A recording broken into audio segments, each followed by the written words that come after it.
আমরা পড়বো হচ্ছে ডেটাবেজ ও ডেটা কমিউনিকেশন, এই দুইটা টপিক আজকে আমরা শেষ করব, বাকিটা হচ্ছে আমরা আগামীকালকে শেষ করব। তো আমরা ডেটাবেজ দিয়ে একটু শুরু করি। টপিক গুলা খুব বেশি কঠিন টপিক না, সহজ টপিক, বাট এই জায়গাতে গুলা একটু পড়তে হবে। সো দেখো এখান থেকে আগে কোশ্চেন, এই জায়গা থেকে ডেটাবেস থেকে মেইনলি কোশ্চেন আসে দুইটা জায়গা থেকে। একটা হচ্ছে ডেটাবেস রিলেটেড যে তোমার হচ্ছে সফটওয়্যার গুলো আছে, এই সফটওয়্যার রিলেটেড কোশ্চেন গুলো আসে, ল্যাঙ্গুয়েজ রিলেটেড কোশ্চেন গুলো আসে, এইটা একটা। আর হচ্ছে তোমার এগুলা থেকেই বেশি কোশ্চেন আসে। তোমরা যদি একটু দেখো, এই যে বলছে নিচের কোনটা ওপেন সোর্স ডিবিএমএস, ডিবিএমএস মানে হচ্ছে database management system. Data manage করার জন্য আমরা যে সফটওয়্যার গুলো ইউজ করি সেগুলোকে ডিবিএমএস বলি আমরা। সো এখান থেকে একটা ছিল যে ওপেন সোর্স কোনটা, এইটাও এই ডিবিএমএস এর ভিতরেরই একটা জিনিস, যে এক প্রান্তে সংযোজিত হয় অন্য প্রান্ত থেকে সরানো হয়, সেটাকে কি বলে আমরা ভিতরে দেখবো। কোনটির দ্বারা রিলেশন প্রকাশ পায়, এটা একটা কোশ্চেন ছিল 40তম। পুশ এন্ড পপ কিসের সাথে সম্পর্কিত, আর হচ্ছে কোনটা ডেটাবেস ল্যাঙ্গুয়েজ। সো এই জন্য ল্যাঙ্গুয়েজ রিলেটেড যে কোশ্চেন গুলা তোমরা পাবা বিভিন্ন মডেল টেস্টে বা পিডিএর ওয়েবসাইটে, তারপর হচ্ছে সফটওয়্যার রিলেটেড, রিলেশন রিলেটেড, এই কোশ্চেন গুলাই মূলত এই ডেটাবেস থেকে বেশি ইম্পর্টেন্ট। ওকে, সো ডেটা এই ছোটখাটো জিনিস আর আমরা আলোচনা না করি। সো ডেটা আর ইনফরমেশনের মধ্যে একটা পার্থক্য আছে, যদিও দুইটারই আমরা তথ্য বলি, তো আসলে দুইটা কিন্তু তথ্য না। ডেটা শব্দটা হচ্ছে উপাত্ত, আর ইনফরমেশন মানে হচ্ছে তথ্য। সো ডেটাকে আমরা যখন কোনো একটা প্রসেস করি, তখন আমরা ফাইনালি যে আউটপুটটা বা রেজাল্ট যেটা পাই, সো সেটাকে আমরা ইনফরমেশন বলি। লাইক ধরো আজকে তোমাদের একটা পরীক্ষা হলো পিটুয়েতে,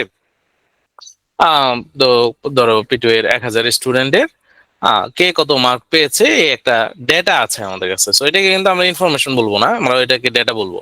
সো ইনফরমেশন হবে কোনটা, সে আমি যদি বলি যে হ্যাঁ 100 মার্কের পরীক্ষা হচ্ছে, 100তে 100 কতজন পেয়েছে, সো তাহলে হয়তো ওইখান থেকে 1000 জনের মধ্যে থেকে হয়তো 30 জন বের হলো যারা 100-এ 100 পেয়েছে। সো ওইটা একটা ইনফরমেশন। অথবা আমি যদি বলি যে পিটুয়েতে 10,000 স্টুডেন্ট আছে, মেল কতজন ফিমেল কতজন, সো এই ডাটাটাকে প্রসেস করে যদি আমাকে এই তথ্যটা দেয় যে মেল এতজন ফিমেল এতজন, ওইটাকে আমরা বলি ইনফরমেশন। সো এখানে একটা বেসিক পার্থক্য আছে, এটা একটু মনে রাখবা। আচ্ছা, এই যে এখানে এইটা খুব ইম্পর্টেন্ট, সেটা হচ্ছে যে ডেটা প্রসেসিং সাইকেল বা আইপিওএস সাইকেল আমরা বলি। আইপিওএস চারটা নাম থেকে এই আইপিওএস শব্দটা আসছে। সো আইতে হচ্ছে ইনপুট, পিতে প্রসেসিং, ওতে আউটপুট, আর এস হচ্ছে স্টোরেজ। এই চারটা জিনিস মানে আমরা যখন কোনো একটা জায়গায় ইনপুট দিই, ডেটা ইনপুট দিলাম, এটা প্রসেস হলো, প্রসেস হওয়ার পরে তোমাকে রেজাল্ট হিসেবে একটা আউটপুট দিল, এবং ফাইনালি এই যে রেজাল্টটা এটাকে স্টোর করবে। সো এই চারটা ধাপ মিলে আমরা বলি হচ্ছে আইপিওএস সাইকেল। এটা মনে রাখবা, এটা চারটা ধাপে সম্পূর্ণ হয়। কোশ্চেন থাকতে পারে এরকম যে আইপিওএস সাইকেল কয় ধাপে সম্পূর্ণ হয় এরকম। সো ডেটার মধ্যে যদি আমরা ডেটার ক্লাসিফিকেশনটা একটু দেখি, নর্মালি 3 রকমের ডেটা হয় আমরা জানি। একটা হচ্ছে নিউমেরিক, সংখ্যা যেগুলা। নন নিউমেরিক মানে সংখ্যা ছাড়া, বা ওয়ার্ড, ক্যারেক্টার, এবিসিডি, এগুলাকে আমরা বলি নন নিউমেরিক। আর একটা হচ্ছে বুলিয়ান। সো নিউমেরিক মানে তো বললাম 1 2 3 4 এগুলা। সাউন্ড কি জিন্নাত পাচ্ছে না, না কেউ পাচ্ছে না? হ্যাঁ আছে। জিন্নাত, আমার মনে হয় তুমি একটু আবার বের হয়ে আবার নতুন করে জয়েন করো, হয়ে যাবে, ঠিক হয়ে যাবে। সো নিউমেরিক আবার 2 রকমের হয়, একটা হচ্ছে ইন্টিজার আর একটা হচ্ছে ফ্লোটিং। ইন্টিজার মানে হচ্ছে পূর্ণ সংখ্যা, হ্যাঁ এটা হচ্ছে পূর্ণ সংখ্যা, ধরো 1, এটা একটা ইন্টিজার। আর ফ্লোটিং মানে হচ্ছে ভগ্নাংশ, ধরো 1.4। সো এটা হচ্ছে একটা ফ্লোটিং। নন নিউমেরিক ক্যারেক্টার হচ্ছে ধরো এ বি সি, এগুলো প্রত্যেকটাই এক একটা ক্যারেক্টার। স্ট্রিং বলতে আমরা নর্মালি কোনো ওয়ার্ড কে বুঝাই। ধরো আমি লিখলাম যে হ্যালো ওয়ার্ল্ড, ঠিক আছে, ধরো হ্যালো ওয়ার্ল্ড লিখলাম, ঠিক আছে। সো এইটা হচ্ছে একটা স্ট্রিং। আর অবজেক্ট, আমরা ওই যে অবজেক্ট ওরিয়েন্টেড প্রোগ্রামিং ল্যাঙ্গুয়েজ যখন দেখেছিলাম, সো তখন আমরা বলছিলাম যে বিভিন্ন কিছুকে আমরা অবজেক্ট হিসেবে দেখাই। কার একটা অবজেক্ট, হ্যাঁ বল একটা অবজেক্ট, সো বিল্ডিং একটা অবজেক্ট হতে পারে, এগুলোকে আমরা বলি অবজেক্ট, যেটা নিয়ে আমরা কাজ করব। সো আর বুলিয়ান হচ্ছে 1 0 1 ট্রু ফলস ইয়েস নো, মানে যেটা অন অফ টাইপ আর কি, সেটাকে আমরা বলি হচ্ছে বুলিয়ান। এরপর আমরা যদি ডেটা বেসে যাই, সো একটা তো হচ্ছে ডেটা, আর একটা হচ্ছে ডেটা বেস। ডেটা বেস মানে যে জায়গাতে তুমি অনেকগুলো ডেটাকে একসাথে স্টোর করে রাখছো, সেটাকে আমরা বলি হচ্ছে ডেটা বেস, যেখানে অনেক তথ্য একসাথে থাকে। তবে এই ডেটাবেজের একটা শর্ত আছে, দেখো এটা কিন্তু ডেটাবেজের শর্ত, এটা একটু মনে রাখবা, যে ডেটার মধ্যে অবশ্যই পারস্পরিক সম্পর্ক থাকতে হবে। মানে এমন কিছু রাখলাম উল্টা, মানে কোনোটার সাথে কোনোটা মিল নাই, সেটাকে ডেটাবেজ বলা যায় না। ধরো এখানে যদি একটা সে ধরো P2 এর একটা ডেটাবেজ আছে, সেখানে কি আছে, সেখানে তোমার নাম আছে, তোমার ইমেল অ্যাড্রেস আছে, এরপর হচ্ছে মোবাইল নাম্বার আছে, এরকম অনেকগুলা তথ্য একসাথে করে আমাদের P2 সব স্টুডেন্টদের একটা ডেটাবেজ আছে। সো এখানে দেখো, এখানে ধরো তোমার নাম, হ্যাঁ, তোমার নামের সাথে তোমার ইমেল অ্যাড্রেস, মোবাইল নাম্বার, তোমার পেমেন্ট বা আদার্স যেগুলা, এগুলোর কিন্তু একটা সম্পর্ক আছে, রাইট? এখন আমি যদি এরকম একটা ডেটাবেস বানাই যেখানে আমার নাম সাথে হচ্ছে পরিমণির বয়স, হ্যাঁ, তারপরে হচ্ছে তোমার লাইক সাকিব আল হাসানের ইনকাম, হ্যাঁ, এগুলা ধরো দেখলাম, আমার নামের সাথে পরিমাণের বয়সের কি সম্পর্ক, সাকিব আল হাসানের ইনকামের কি সম্পর্ক আছে? কোনো সম্পর্ক নাই।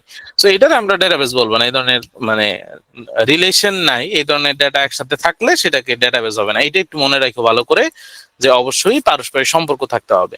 সো ডেটাবেসের ভিতরে ডেটা থাকে, টেবিল থাকে, ডেটাকে খুঁজে বের করার যে বিষয়টা সেটাকে আমরা কোয়েরি বলি, ফর্ম, রিপোর্ট, ম্যাক্রো, মডিউল, এগুলো হচ্ছে ডেটাবেসের অন্তর্ভুক্ত বিষয়।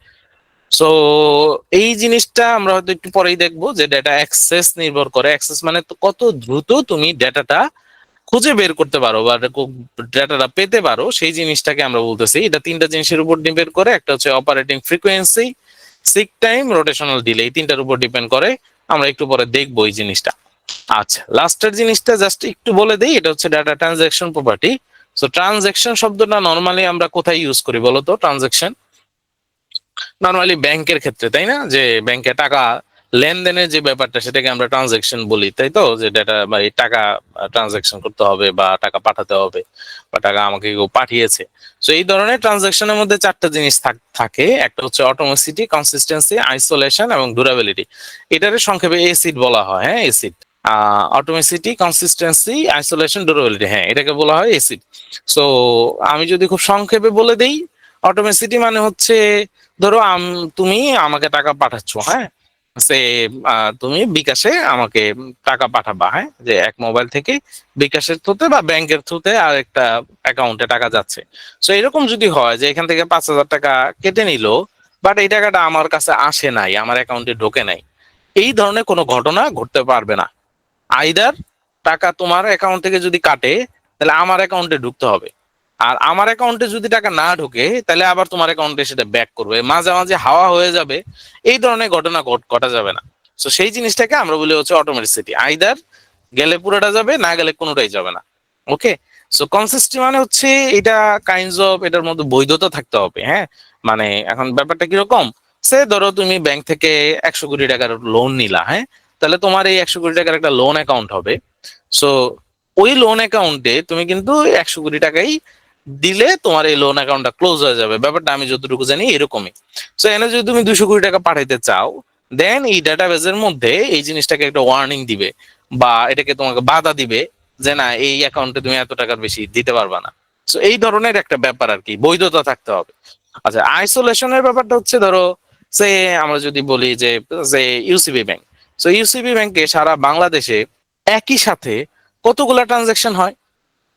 ধরো এট এ টাইম আমরা যদি একটা নির্দিষ্ট সময় চিন্তা করি, সে দুপুর একদম 12টা বাজে, এই টাইমে তো একটা ট্রানজাকশন হচ্ছে, ব্যাপারটা এরকম না, তাই না? এই সময় হাজার হাজার ট্রানজাকশন হচ্ছে। বা তুমি ডাচ বাংলা ব্যাংকের কথা চিন্তা করতে পারো, ইসলামী ব্যাংকের কথা চিন্তা করতে পারো, একই টাইমে অনেকগুলা ট্রানজাকশন হচ্ছে। এমন যাতে না হয় যে ধরো সে এক ব্যক্তি আরেকজনের 100 কোটি টাকা পাঠাতে চাইছিল, ভুল করে এটা তার অ্যাকাউন্টে না গিয়ে এটা আমার অ্যাকাউন্টে ঢুকে গেছে, হ্যাঁ। এই ধরনের ঘটনা আসলে ঘটবে না। আগে মাঝে মাঝে এটিএম বুথ থেকে টাকা তুলে ভাবতাম যে যদি একটা নোট বেশি বের হয়, ওগুলো আসলে হয় না কখনো। তো এটা আমরা বলি আইসোলেশন, যে প্যাচ লাগা যাবে না, একজনের অ্যাকাউন্টের টাকা আরেকজনে এই মাঝপথে প্যাচ ট্যাচ লাগায় চলে আসছে, এরকম হবে না। এবং ফাইনালি এটা ডিউরেবিলিটি থাকতে হবে, এই যে ডাটাগুলা ট্রানজাকশন হচ্ছে, এটা রেকর্ডটা বা এটার যে স্টোরেজটা, এগুলা যাতে সাস্টেনেবল থাকে, ডিউরেবল থাকে। মানে এটা হুট করে সব হঠাৎ করে ব্যাংকে দেখা গেল, হ্যাঁ, যে সবার মানে ব্যাংকের অ্যাকাউন্টে কার কত টাকা ছিল এগুলো সব ক্লিয়ার হয়ে গেছে, কোনো তথ্য নাই, এরকম হলে কি হবে বলো? হ্যাঁ, তুমি ব্যাংকে 5 লাখ টাকা রাখছিলে, হঠাৎ করে দেখলো যে নাই, কারো ওই ব্যাংকের কারো অ্যাকাউন্টে কোনো টাকা নাই। তো এরকম হওয়া যাবে না, এটাকে ডিউরেবল হইতে হবে। এই জিনিসটা হচ্ছে ডাটা ট্রানজাকশন প্রপার্টি, এসিড বলি আমরা। সো ডাটাবেজের বিভিন্ন ব্যবহার, সব জায়গাতেই ডাটাবেজ লাগে, শিক্ষা প্রতিষ্ঠান বলো, ব্যাংক বলো, তারপর টেলিকমিউনিকেশন বলো, আমাদের এনআইডি কার্ড বলো, ইউনিভার্সিটি বলো, P2A বলো, সব জায়গাতেই ডাটাবেজের ব্যবহার আছে। সো ডেটাবেজের উপাদান হচ্ছে চারটা, আমরা এটা জানি, এটা দেখবা, ডেটা, ফিল্ড, রেকর্ড আর হচ্ছে ডেটা টেবিল।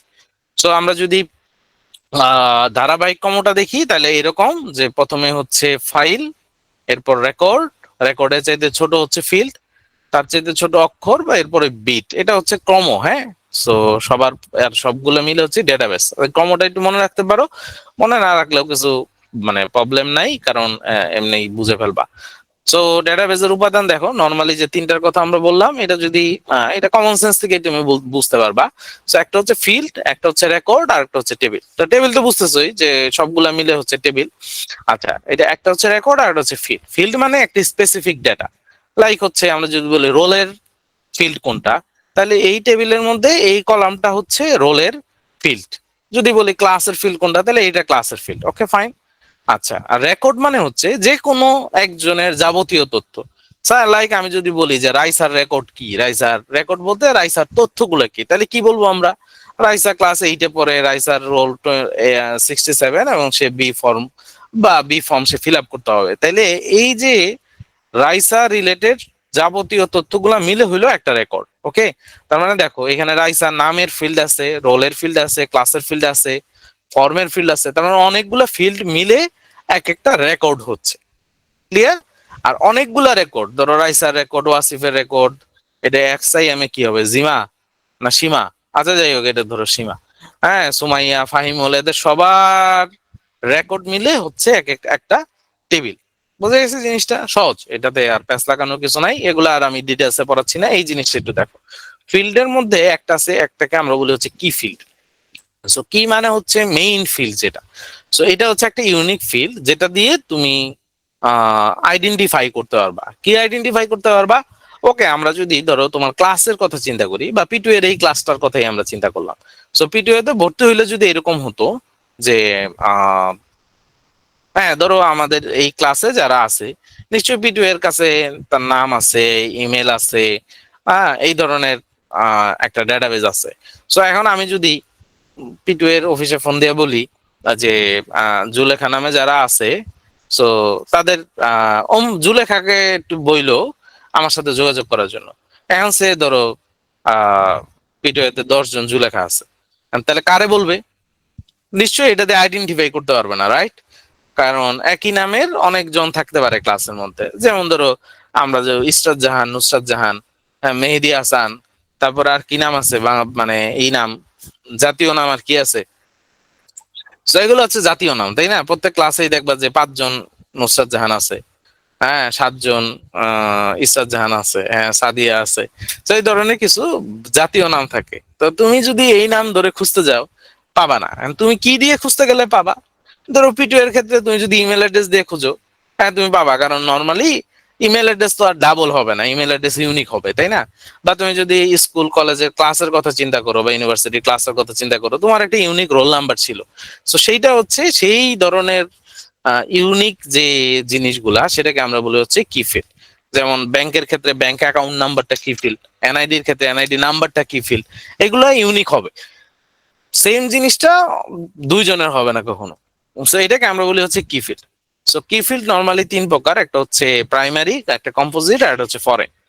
সো ওই যে একটু আগে যতগুলো উদাহরণ দিছি, রোল নাম্বার, মোবাইল, তারপর হচ্ছে NID card number, bank account number, এই সবগুলোই হচ্ছে প্রাইমারি কি। ওকে, আরেকটা আছে কম্পোজিট প্রাইমারি কি। ধরো যদি কখনো এরকম হয় যে একটা ডেটা দিয়ে তুমি কাউকে ইউনিক ভাবে খুঁজতে পারতেছো না, সেই ধরো স্কুলে ষষ্ঠ শ্রেণীর রোল 1, সপ্তম শ্রেণীর রোল 1, প্রত্যেক ক্লাসের রোল 1, তার নাম হচ্ছে পরিমণি, তাহলে তুমি নিশ্চয়ই পরিমণি রোল নাম্বার 1 বললে কাজ হবে না। তাহলে কি করতে হবে? কোন শ্রেণীর সেইটাও তোমাকে সেই জায়গাতে ইউজ করতে হবে, আদারওয়াইজ প্যাচ লেগে যাবে।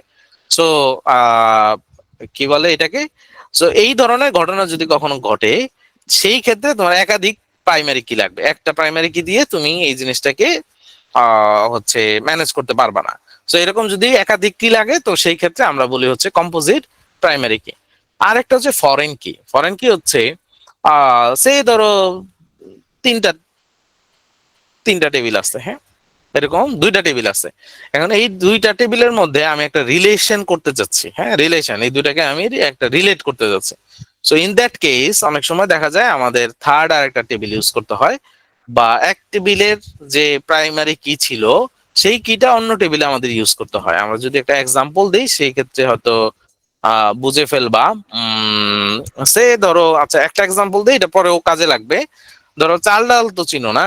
চাল ডাল চিনো? হ্যাঁ, ফোন টোন দেয় মাঝে মাঝে, রাইট? সো ধরো তুমি চাল ডালে একটা অ্যাকাউন্ট খুলছো, তাই না? সো চাল ডালের এরকম একটা ডেটাবেজ আছে, ধরো এখানে একটা আইডি আছে, আর এখানে তোমার নেম আছে, তোমার মোবাইল নাম্বার আছে, হ্যাঁ মোবাইল নাম্বার আছে, তোমার অ্যাড্রেস আছে, এই ধরনের একটা টেবিল আছে। ধরো এটা কাস্টমার টেবিল, কাস্টমার টেবিল, ওকে, কাস্টমার টেবিল। তাহলে ধরো এক নাম্বার আইডিতে ধরো নাম হচ্ছে আমাদের আবেদ ভাইয়ের নাম আছে, হ্যাঁ আবেদ ভাইয়ের মোবাইল নাম্বার আছে, অ্যাড্রেস আছে, ওকে ফাইন। এখন আবেদ ভাই যতবার চাল ডালে অর্ডার করে ততবার এরকম একটা টোকেন জেনারেট হয়। কি টোকেন জেনারেট হয়? যে আইডি 1, এরপরে থাকে হচ্ছে প্রোডাক্ট। প্রোডাক্ট কি? সে আছে কি কি কিনছে, সে তেল কিনছে, সে ডাল কিনছে, সে চানাচুর কিনছে, হ্যাঁ তারপর হচ্ছে সে স্প্রাইট কিনছে, তারপর হচ্ছে চিপস কিনছে। এই যে প্রোডাক্টের সাথে দেখো এই আইডিটা, এই যে আইডি ছিল, এই আইডিটা গিয়ে এই টেবিলে আবার ইউজ হয়েছে।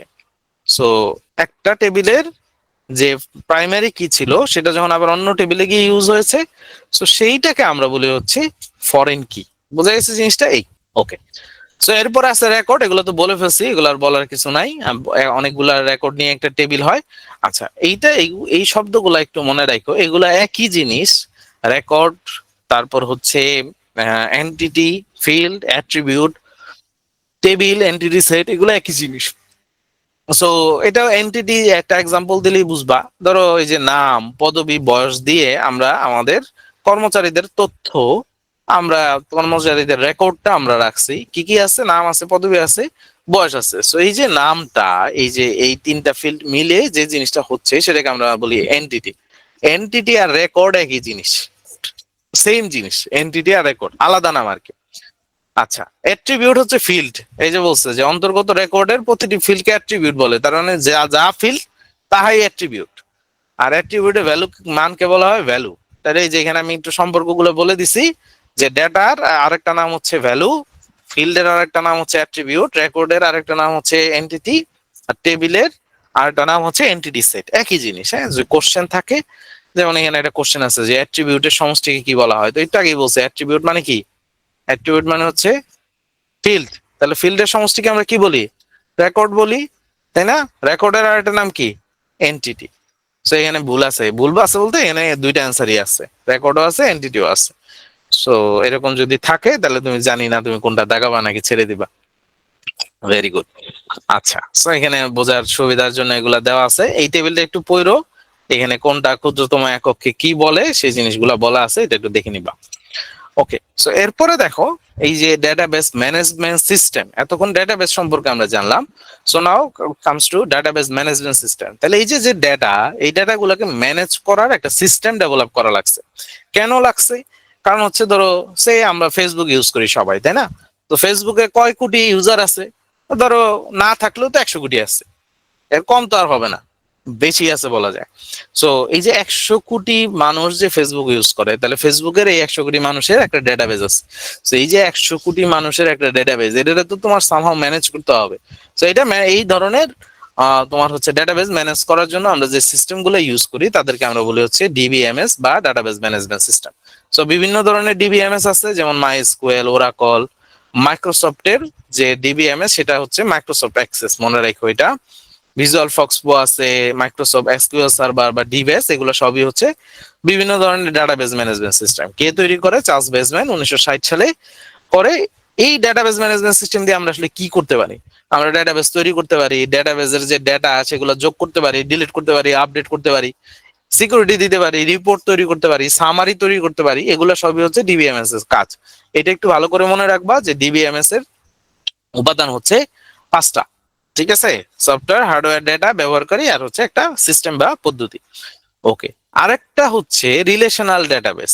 সো রিলেশনাল ডেটাবেসকে আমরা নরমালি মানে একটা হচ্ছে ডিবিএমএস আর একটা হচ্ছে RDBMS, relational database management system.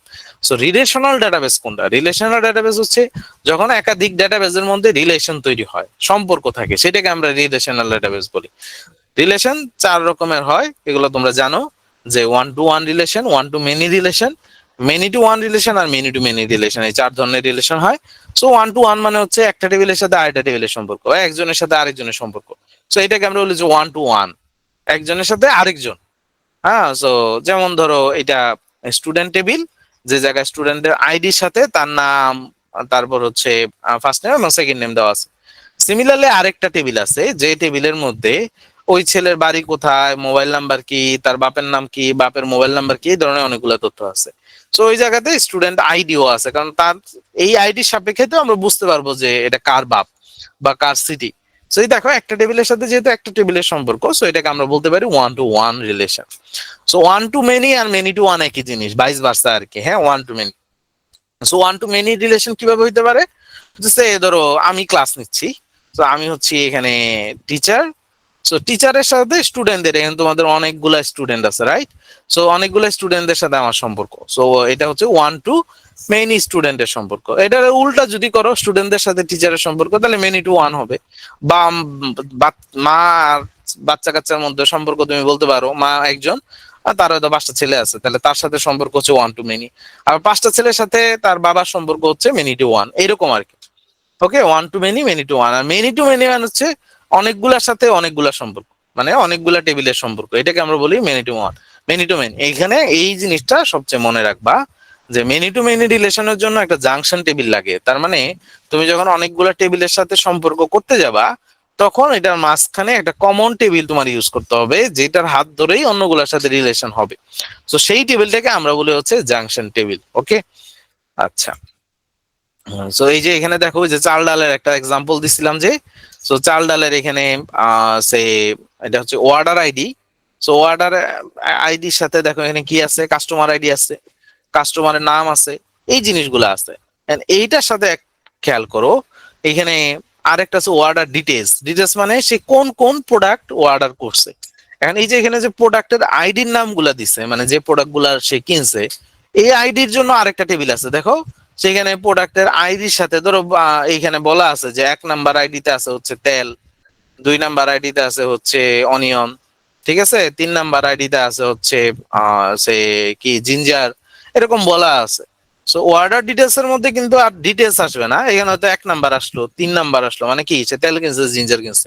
So এরকম আর কি, ব্যাপারটা বুঝতে পারছো? সো অনেকগুলা টেবিলের সাথে যখন অনেকগুলা টেবিলের সম্পর্ক হয়, মাঝামাঝিতে আমাদের একটা জাংশন টেবিল ইউজ করতে হয়। এই তথ্যটা এখানে একটু মনে রাখবা। ওকে, ফাইন। এরপরে রিলেশনাল যে ডেটাবেস, সেটাকে ম্যানেজ করার জন্য আমাদের আরডিএমএস লাগে, বা রিলেশনাল ডেটাবেস ম্যানেজমেন্ট সিস্টেম। ওকে, এটা প্রাথমিক ধারণা দিছে এডগার ফ্র্যাঙ্ক কোট 1970 সালে। এবং এই যে দেখো, ডাইনামিক ওয়েবসাইট তৈরিতে আরডিএমএস ব্যবহার করা হয়। ডাইনামিক ওয়েবসাইট, ওই যে গতকালকে পড়ছিলাম যে ডাইনামিক ওয়েবসাইট এটা কি, জাভা স্ক্রিপ্ট দিয়ে আমরা নর্মালি মেক করি ডাইনামিক। ওকে, সো এইটা খুবই ইম্পর্টেন্ট, লিখে দিছি। এটা খুবই ইম্পর্টেন্ট যে জনপ্রিয় ডিবিএমএস সফটওয়্যার গুলা কি কি। হ্যাঁ, সো এগুলো হচ্ছে ওপেন সোর্স, এগুলা ক্লোজ সোর্স, এমএস অফিসের জন্য এমএস অ্যাক্সেস, এগুলো ভালো করে পড়বা। ওকে, আচ্ছা। আর ডাটাবেস ম্যানেজমেন্ট সিস্টেমের মধ্যে, এই মানে ডাটাবেস ম্যানেজমেন্ট সিস্টেম বলতে ধরো এটা একটা সফটওয়্যার। সো এই সফটওয়্যারের মধ্যে বিভিন্ন ধরনের ডাটা থাকে, যেমন ইন্টিজার ডাটা থাকে, floating data, character data, double data. So integer, floating, character, এগুলো তো শুরুতেই ব্যাখ্যা করলাম, যে ইন্টিজার মানে হচ্ছে পূর্ণ সংখ্যা, ফ্লোটিং মানে ভগ্নাংশ, ক্যারেক্টার মানে ধরো এবিসি, ডাবল মানে দুইটা আছে এরকম। সো এই ধরনের ডেটা। তারপরে হচ্ছে আরো ডেটা আছে, দেখো। সো বিভিন্ন এগুলো একটু দেখবা, যেমন শর্ট টেক্সট, সেখানে তুমি 255টা ক্যারেক্টার লিখতে পারবা। লং টেক্সট, তুমি যখন গুগল ফর্ম ইউজ করো, দেখবা এই ধরনের long text, short text, long text এই ধরনের আসে। এইটা ধরো, এটা আমি মাইক্রোসফট অ্যাক্সেস থেকে আমি একটা স্ক্রিনশট নিয়েছি। যে ডাটা টাইপ দেখো, short, long, number, currency, ওএলই, object, তারপর হাইপার লিঙ্ক, অ্যাটাচমেন্ট, ক্যালকুলেটেড, এই ধরনের বিভিন্ন ডেটা টাইপ ওইখানে থাকে। তুমি যখন কোনো ডেটা আপলোড করবা বা ডাটা অ্যাড করবা, তখন তোমাকে এটা সিলেক্ট করে দিতে হবে যে what types of data you are uploading. So যেমন ধরো কারেন্সি, কারেন্সি হলে কি থাকে, সামনে একটা ডলারের সাইন থাকে বা এরকম টাকার সাইন থাকে, তাই না? সো এগুলো হচ্ছে কারেন্সি। ডেট টাইম এক ধরনের ডাটা, ওএলই অবজেক্ট দেখো এটা বলছে প্রায় 2 GB পর্যন্ত জায়গা। তুমি ধরো এখানে ডাটাবেজে একটা ছবি আপলোড দিবা, তাইলে তোমার ওএলই অবজেক্টটা সিলেক্ট করতে হবে। হাইপারলিংক মানে তুমি একটা ওয়েব অ্যাড্রেস যদি দিতে চাও, সেটা হাইপারলিংক অ্যাটাচমেন্ট একই জিনিস। মেমো ফ্লোট এইগুলা সব কমন টাইপ, জাস্ট একটু রিভিশন দিয়ে নিবা যে কোনটা কোন টাইপস এর ডেটা। ওকে, এরপর আসো কোয়েরি। সো কোয়েরি মানে হচ্ছে খোঁজা।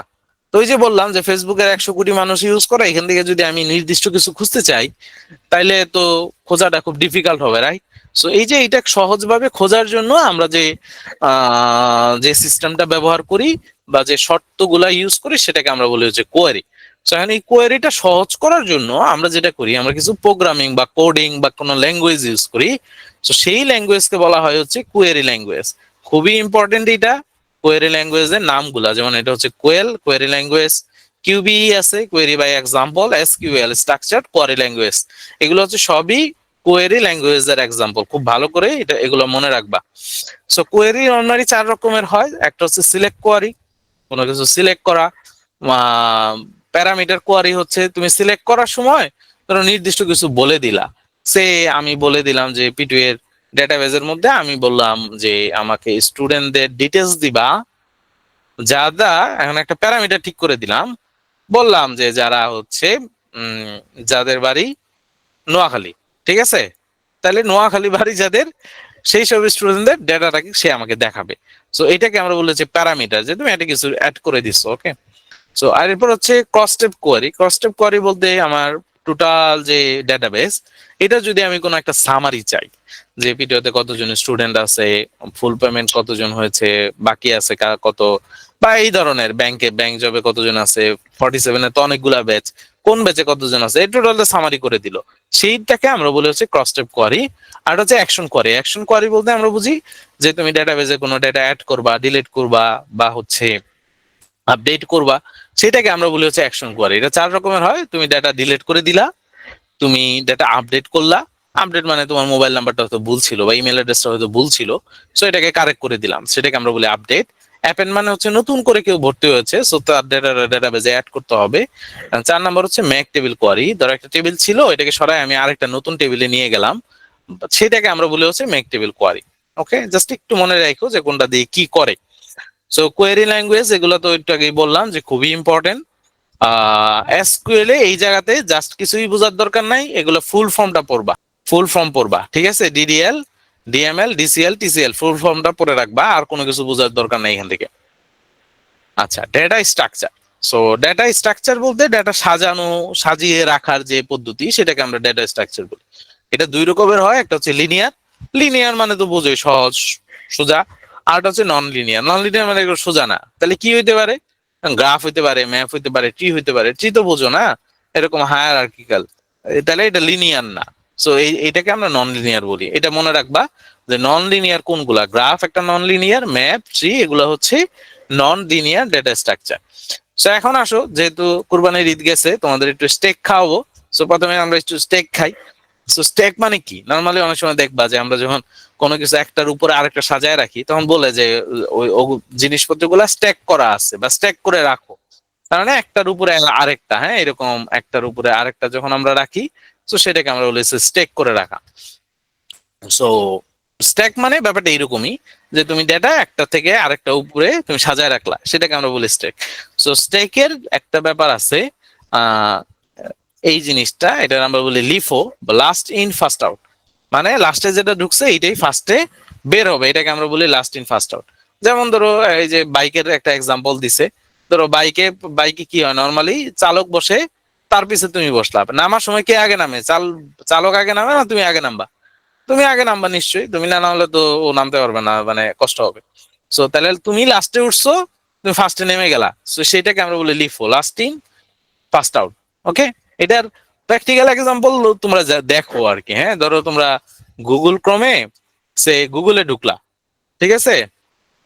google.com-এ ঢুকছো, google.com-এ ঢুকে এখানে ফেসবুক সার্চ করছো, ফেসবুক সার্চ করলা, তারপরে ফেসবুকে ঢুকে গেলা। এখন তুমি যদি ব্যাকে যাও, ব্যাকে যাওয়া যায় না, ওই যে উপরে এই ধরনের একটা চিহ্ন আছে না ব্যাকে যাওয়ার, তাহলে ব্যাকে যাওয়ার গেলে ধরো ফেসবুক থেকে কোথায় যাবে? গুগলে যাবে, রাইট? জানে লাস্টে যেটা ছিল সেটা ফার্স্টে আসবে। গুগলের আগে যদি কিছু থাকতো তাহলে তারপর যাবে, এরকম আর কি। বোঝা গেছে জিনিসটা? এই যে ব্রাউজারের আগের ওয়েবসাইটে ফিরে যেতে স্টেক পদ্ধতি ব্যবহার করা হয়। সো এটা হচ্ছে স্টেক।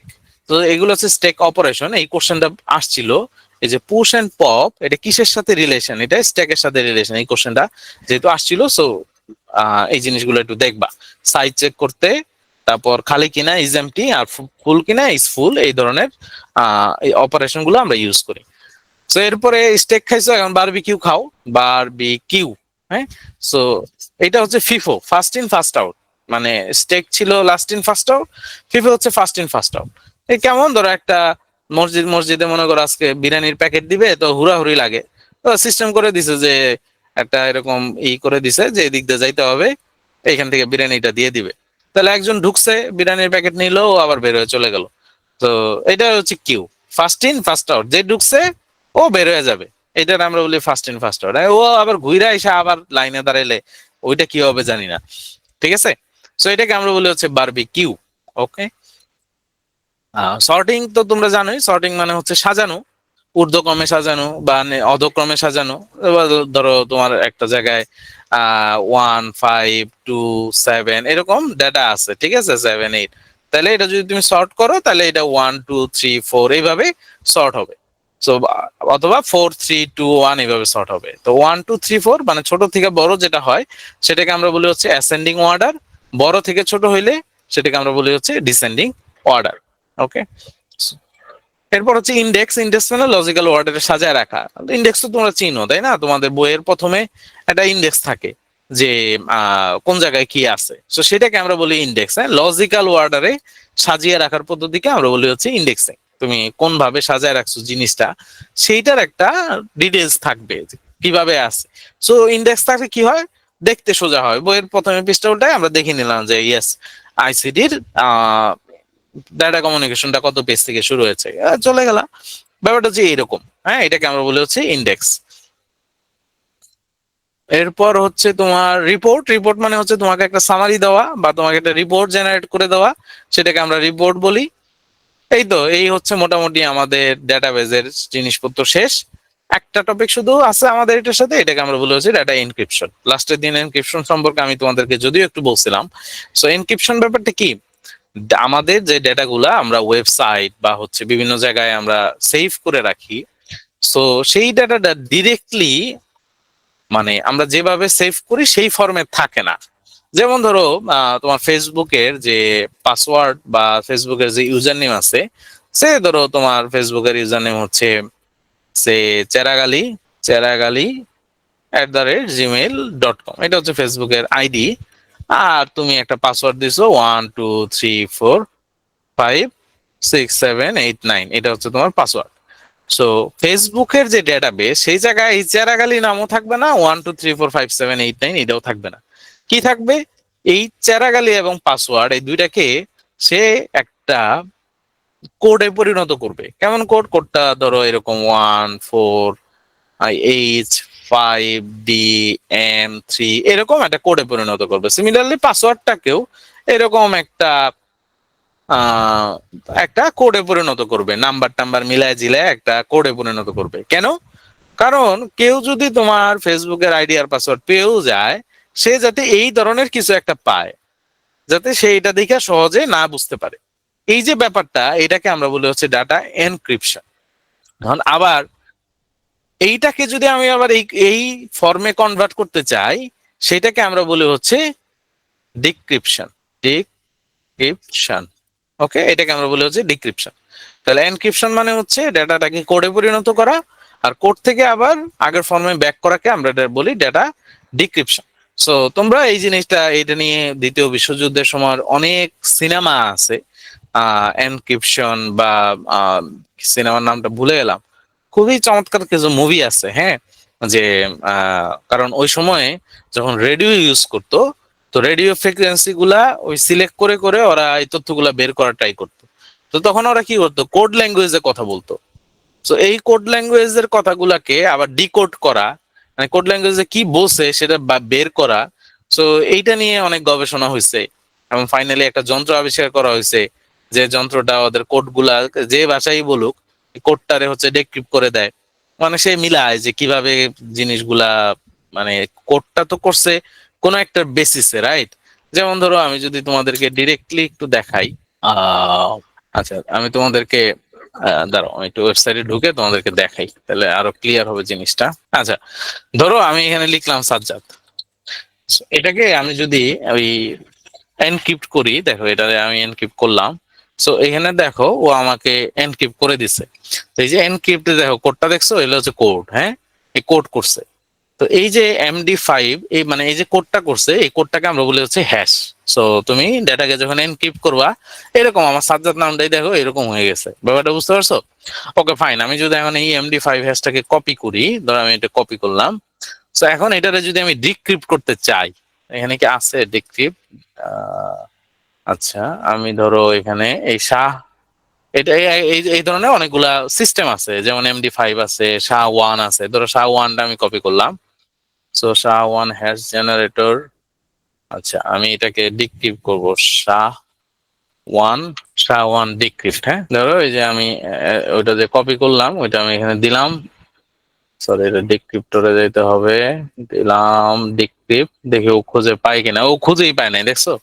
মানে এই কোডটা ও আর ডিকোড করতে পারতেছে না, অন্য কোনো ওয়েবসাইট দিয়ে পারে কিনা, এই যে ও বের করছে, দেখছো যে এটা মানে হচ্ছে সাজ্জাদ, বুঝছো জিনিসটা?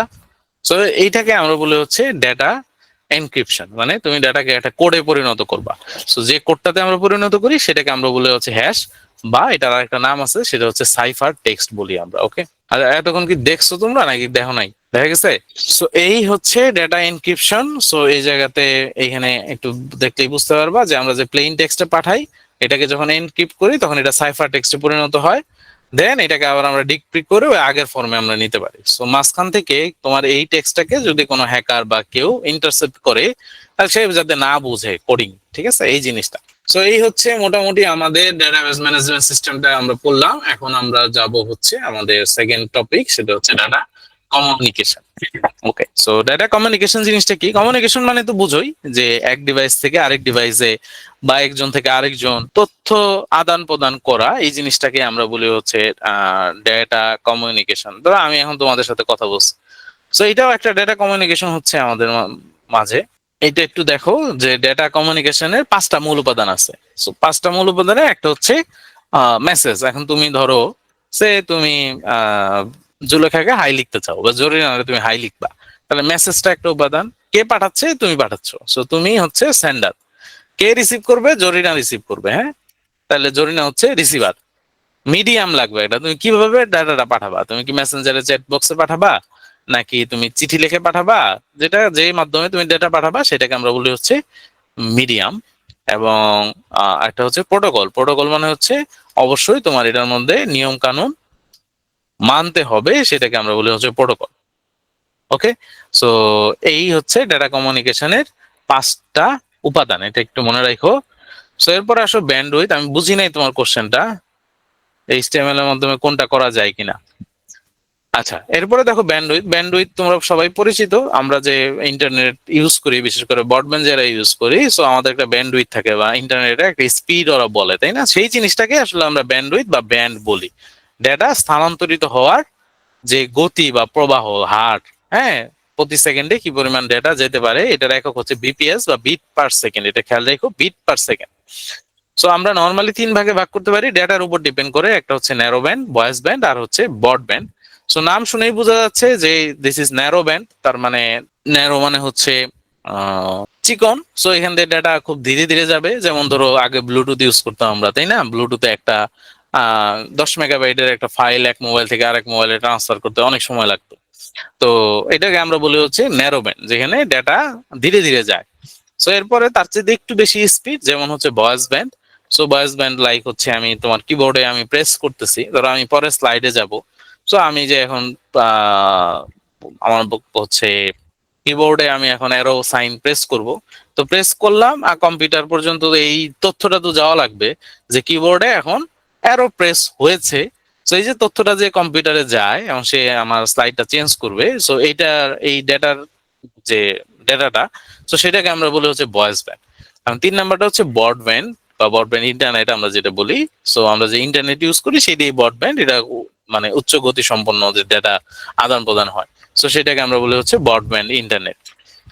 আচ্ছা, এখানে আরেকটা জিনিস আছে ডিএলএস বলি আমরা, সরি ডিএসএল বলি, that digital subscriber line. So এটা হচ্ছে ওই আগে, এখন তো এগুলো দেখা যায় না, প্রথম দিকে আমরা টেলিফোনের লাইন দিয়ে ইন্টারনেট ইউজ করতাম। সো ওই টেলিফোনের লাইন দিয়ে ডেটা ট্রান্সফার করা, এটাকে আমরা বলি হচ্ছে digital subscriber line. So data ট্রান্সফারের মেথড যদি আমরা একটু দেখি, নর্মালি দুই রকমের, একটা হচ্ছে প্যারালাল আর একটা হচ্ছে সিরিয়াল। সো এটা আমরা আগেও দেখছি, প্যারালাল বাস বা সিরিয়াল বাস বা সিরিয়াল পোর্ট বা প্যারালাল পোর্ট, ওই সব জায়গায় আমরা দেখছি। সো সিরিয়াল মানে হচ্ছে ডেটাগুলো এক সিরিয়ালে যাবে, একের পর এক যাবে। আর প্যারালাল ট্রান্সমিশন মানে একই সাথে অনেকগুলা ডেটা মুভ করতে পারবে, সেটাকে আমরা প্যারালাল ট্রান্সমিশন বলি। সো দেখে নিবা একটু, এই যে এই জিনিসটা প্রিন্টারের যে প্যারালাল পোর্ট, হ্যাঁ, ওইটা ব্যবহার করে প্যারালাল ট্রান্সমিশন হয়, এটা আমরা দেখছি আগেই। সো সিরিয়াল ট্রান্সমিশন হচ্ছে একটা একটা করে ডেটা যায়, যেমন ধরো মাউস বা কিবোর্ড, তুমি মাউসে একটা ক্লিক করলে ডেটা গেল, আরেকটা ক্লিক করলে আবার ডেটা গেল, এইরকম সিরিয়ালে। হ্যাঁ, একসাথে তো 5টা ক্লিক একসাথে যাবে না, একটার পর একটা যাবে, কিবোর্ডও সেম। আচ্ছা, সো এখানে একটা জিনিস, এটা একটু জেনে রাখো, এটাকে আমরা বলি বিট সিঙ্ক্রোনাইজেশন। আমরা যখন আসলে ডেটা পাঠাই, তো এটার মধ্যে একটা সিঙ্ক্রোনাইজেশনের ঘটনা ঘটে। সো এটা নর্মালি 3 প্রকার, একটা হচ্ছে আইসোক্রোনাস, একটা হচ্ছে সিঙ্ক্রোনাস, আর একটা হচ্ছে অ্যাসিঙ্ক্রোনাস, এরকম। সো অ্যাসিঙ্ক্রোনাস জিনিসটা কি? অ্যাসিঙ্ক্রোনাস এর এক্সাম্পল হচ্ছে, মানে অ্যাসিঙ্ক্রোনাস মানে শব্দটার মানে হচ্ছে সময়ের সাথে না বা সময়ের সমান না। মানে ব্যাপারটা হচ্ছে এরকম যে আমি ধরো কিবোর্ড থেকে যে ডেটাগুলো আমার কম্পিউটারে পাঠাই, ধরো কিবোর্ডে আমি 5টা ক্লিক করলাম, তাহলে তো 5টা ডেটা যাবে, রাইট? সো এই 5টা ডেটা যাওয়ার মাঝখানের যে সময়ের যে গ্যাপ, এটা সমান হবে না, এটা কম বেশি হইতে পারে। সো এইটা, এই ধরনের ট্রান্সমিশনকে আমরা বলি অ্যাসিঙ্ক্রোনাস ট্রান্সমিশন। এবং এটা সবচেয়ে বড় বৈশিষ্ট্য যেটা, এই ডেটাগুলা এক জায়গা থেকে আরেক জায়গায় পাঠানোর জন্য ডেটা সেভ হওয়ার কোনো দরকার নাই। আমি এখন কিবোর্ডে বা মাউসে যে ক্লিক করি, সেই তথ্য কি আমার কম্পিউটারে সেভ হয়? নিশ্চয়ই সেভ হয় না।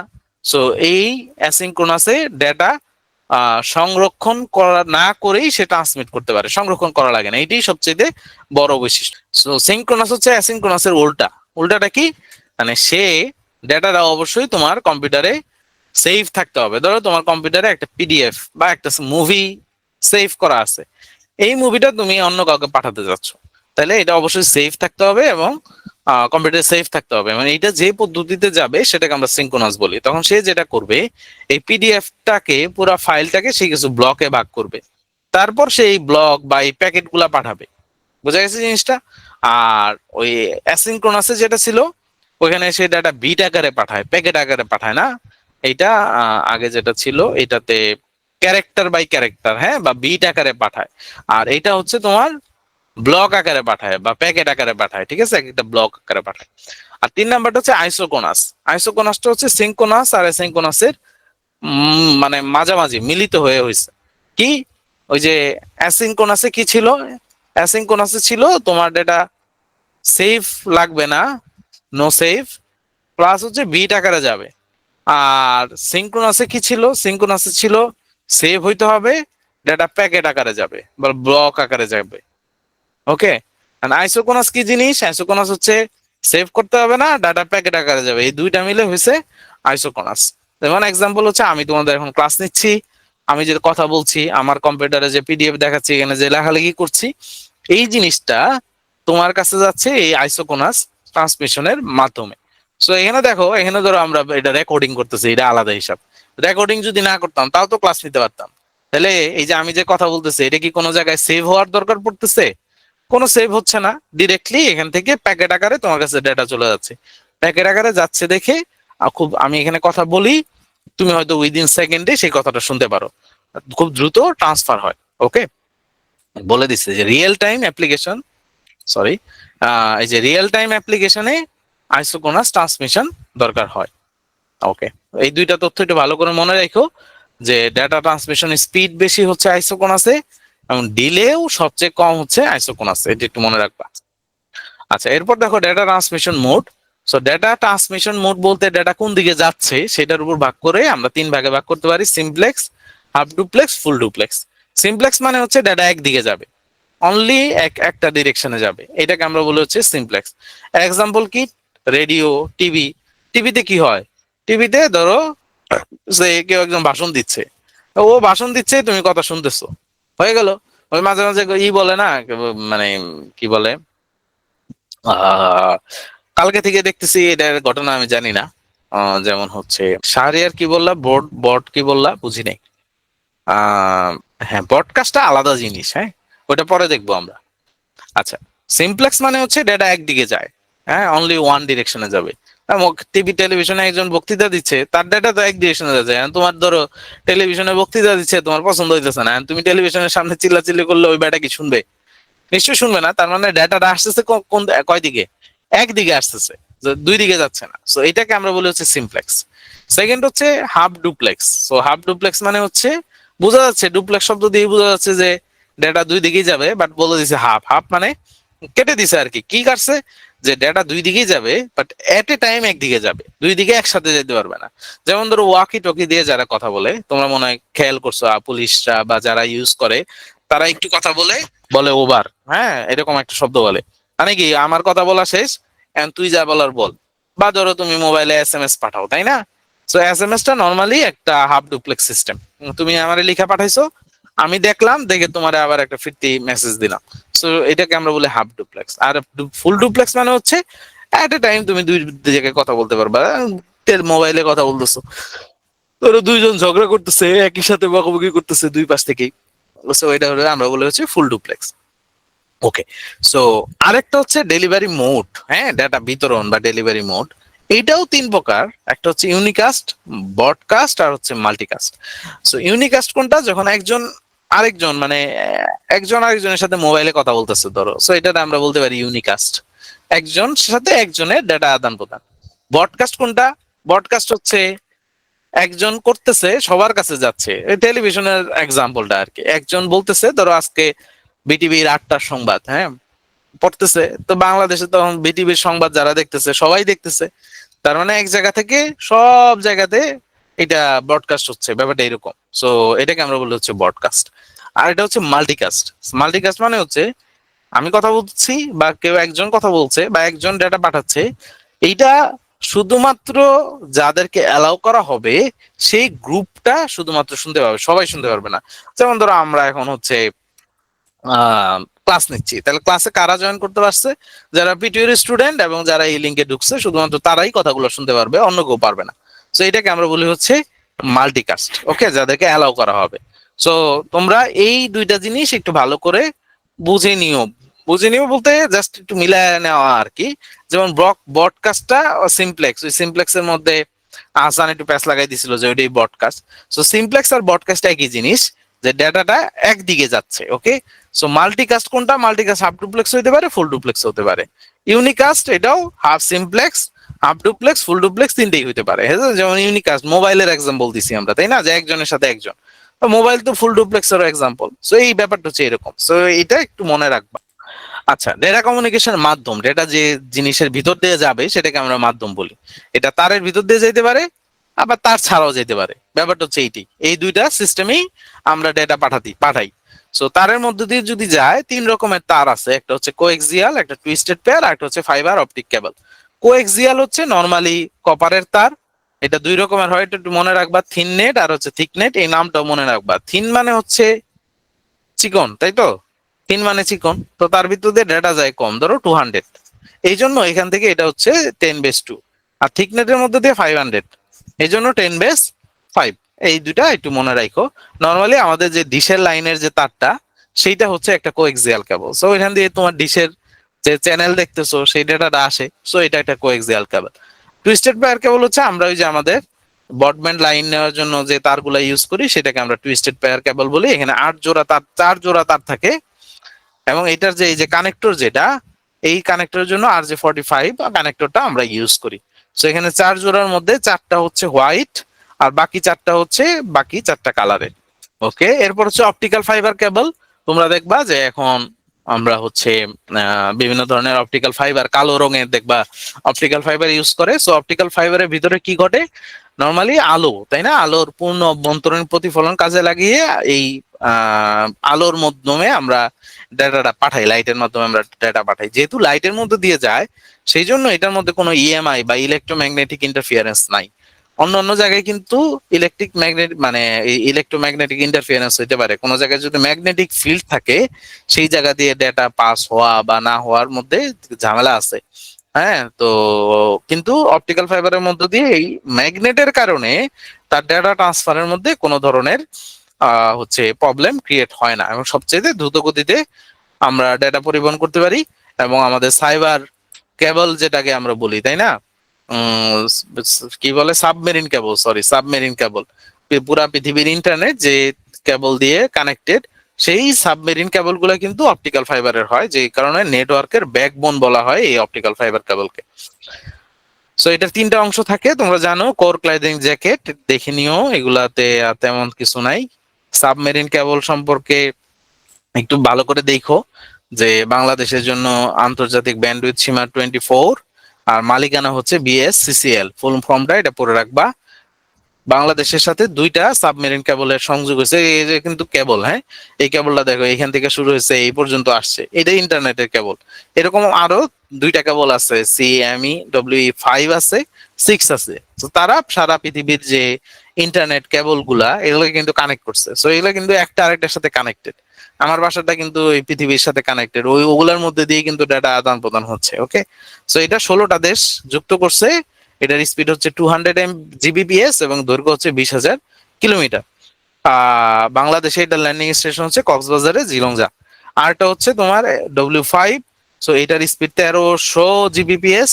বাংলাদেশের কুয়াকাটায়, ওই যে এটার নাম কি, কলাতলি না কি যেন বলে, কলাপাড়া, আহ আচ্ছা যাই হোক, ওটা পটুয়াখালীর কুয়াকাটাতে এটা কানেক্টেড হয়েছে। 18টা দেশ এবং 25,000 কিলোমিটার লম্বা, দেখছো এরকম। আরেকটা 6, এটা চলতেছে, এটাও কক্সবাজারের ল্যান্ডিং স্টেশন হবে।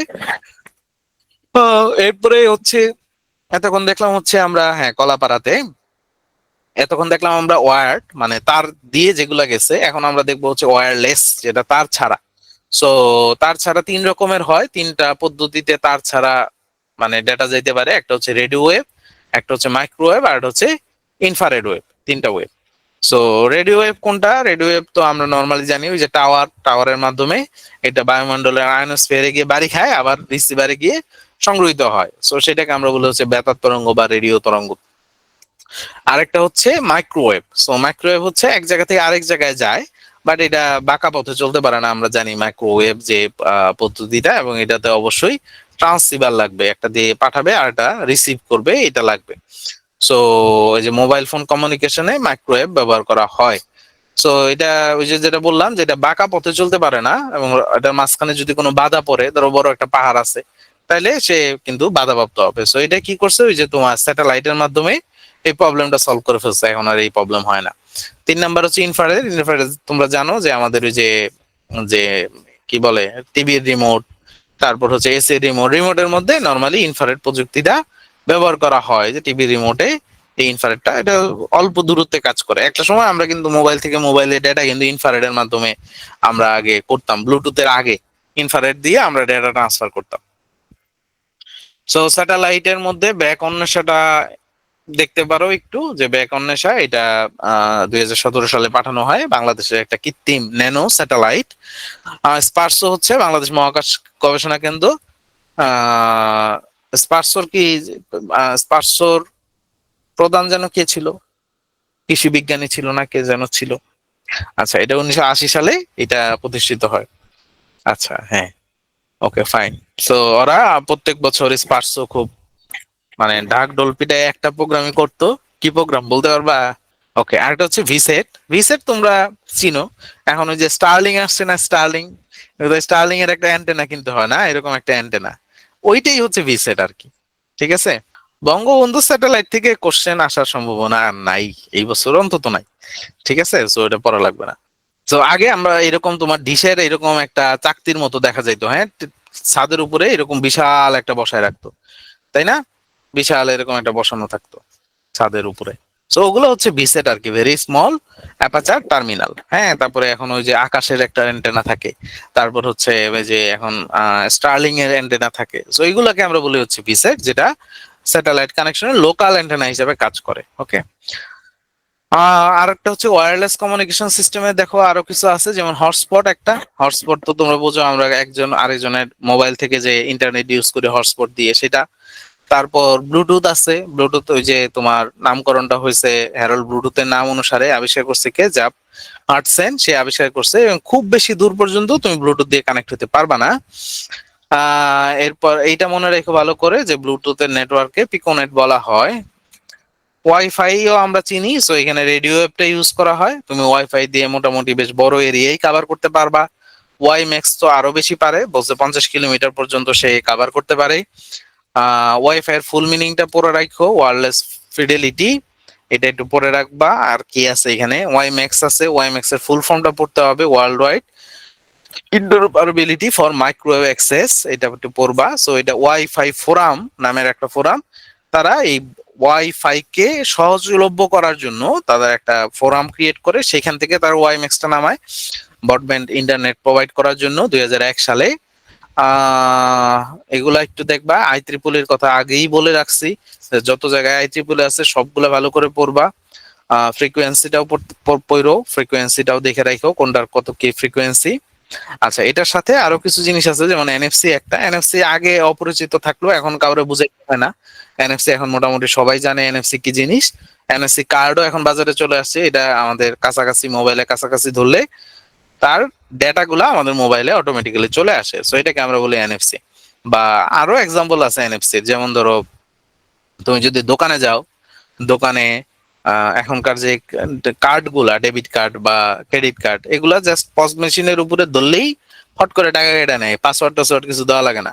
হ্যাঁ, এই জন্য এখন আবার নতুন মানি ব্যাগ বের হইছে, যে মানি ব্যাগটা এনএফসি মানে তোমারে বাধা দিবে এরকম। কারণ হচ্ছে যে পজ মেশিন এটার কাছে ধরলে টাকা কাইটে নেয় অটোমেটিক্যালি।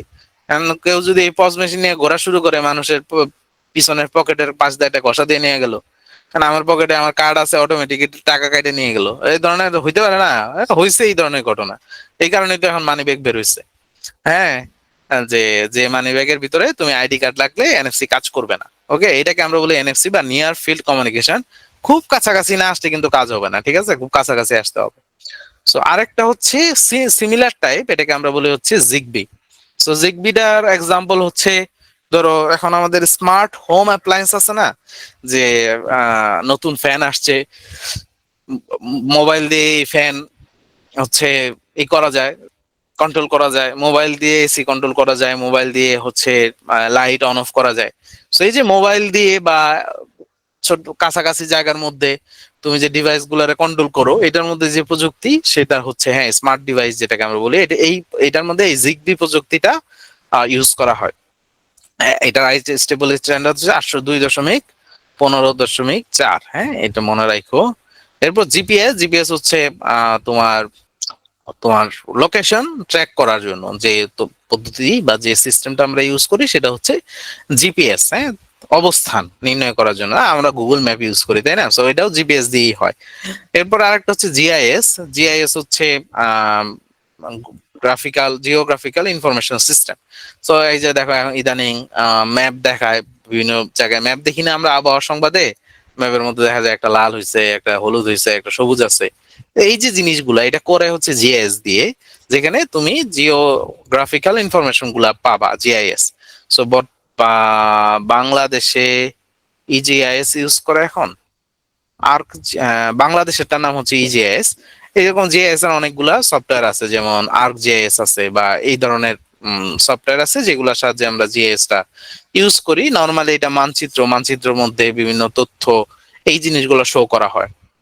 তো এই হচ্ছে মোটামুটি আমাদের আজকের স্লাইড। খুব বেশি সময় লাগে নাই, ভালো করে পড়ে ফেলতে হবে আর কি। হ্যাঁ, কোশ্চেন সলভ করবো বেশি করে। আই হোপ যে প্রবলেম হবে না।